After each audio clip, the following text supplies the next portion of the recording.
कभी सोचा है कि अभी हाल ही में जो 30 किलो का ताम्रपत्र भारत लाया गया है, उसके लिए हमारा देश पिछले 13 सालों से क्यों लड़ रहा था? आखिर इन प्लेट्स में ऐसा क्या खास है जिसके वापस लौटते ही प्रधानमंत्री मोदी ने इसे हर भारतीय के गर्व का क्षण कह दिया? ये सिर्फ धातु का कोई मामूली टुकड़े नहीं है, बल्कि ये भारत की उस महान सभ्यता के जीवंत सबूत हैं जिसे सदियों तक बेरहमी से लूटा गया और फिर धीरे धीरे दुनिया के अलग अलग म्यूजियमों में बंद कर दिया गया। हाल ही में नीदरलैंड ने भारत के लगभग 1000 साल पुराने अनाई मंगलम ताम्रपत्र वापस सौंपे हैं, जिसे पूरी दुनिया लेडिन प्लेट्स के नाम से जानती है। इसमें कुल 21 और 3 छोटे बड़े ताम्रपत्र शामिल हैं, जिनका कुल वजन करीब 30 किलोग्राम है। लेकिन इसकी सबसे खास बात यह है कि ये सभी एक विशाल कांस्य यानी ब्रांज की अंगूठी से आपस में जुड़े हुए हैं, जिस पर चोल साम्राज्य की शाही मुहर साफ साफ अंकित है। अब यहाँ असली सवाल उठता है कि आखिर ये ताम्रपत्र हमारे लिए इतने महत्वपूर्ण क्यों हैं?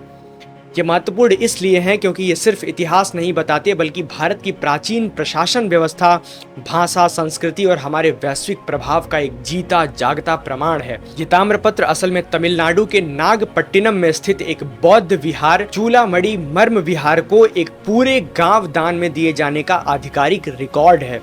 यानी जरा सोचिए, आज से लगभग 1000 साल पहले भारत में सिर्फ भव्य मंदिर ही नहीं बन रहे थे, बल्कि लैंड ग्रांट्स, लीगल रिकॉर्ड्स और राजकीय आदेश इतने व्यवस्थित तरीके से लिखे जा रहे थे कि उन्हें आज भी आसानी से पढ़ा जा सकता है। इसके अलावा हैरान कर देने वाली बात यह है कि इन ताम्रपत्रों में 2 भाषाओं का इस्तेमाल किया गया है, तमिल और संस्कृत। अब ऐसा क्यों किया गया है? क्योंकि उस दौर में संस्कृत सिर्फ पूजा पाठ की भाषा नहीं थी, बल्कि वो पूरे भारतीय ज्ञान और राजकीय परंपरा को जोड़ने वाली एक कनेक्टिंग लैंग्वेज थी, जबकि तमिल का इस्तेमाल स्थानीय प्रशासन और समाज के कामकाज के लिए होता था। इसका सीधा मतलब ये है कि चोल साम्राज्य अपनी लोकल आइडेंटिटी और पैन इंडियन सिविलाइजेशन दोनों एक साथ लेकर चल रहा था। लेकिन अब आपको पता होना चाहिए इसका सबसे कड़वा सच। इन ताम्रपत्रों को 18वीं शताब्दी में भारत से बाहर ले जाया गया था।